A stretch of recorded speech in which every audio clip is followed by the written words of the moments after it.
Hi guys! For today's video, samahan nyo akong mag-repack ng Busolb's Chili Garlic Oil.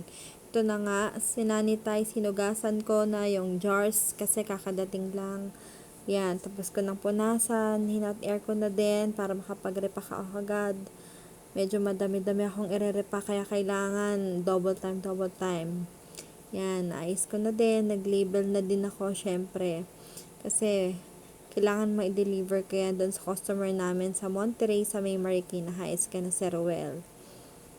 Yan. Dami ko nga dyang nilabelan.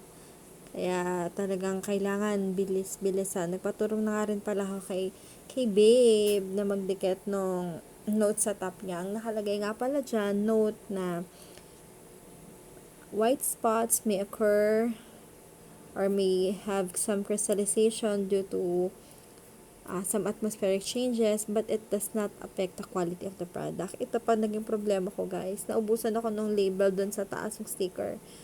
Ayan, kaya gumawa pa ako. Yan, naayos din naman. Thank you Lord. Pero, narealize ko kulang pa pala. Kaya yan ulit.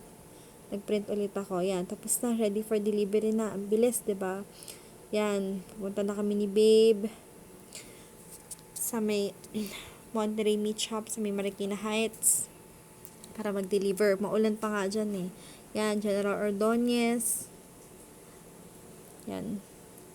Kahit na umuulan, go lang ng go. Para sa ekonomiya, as usual. Yan, nandito na nga, narating namin yung Monterey Meat Shop. Mag-deliver na kami. Kaya na Sir Ruel. Salamat sir, thank you po.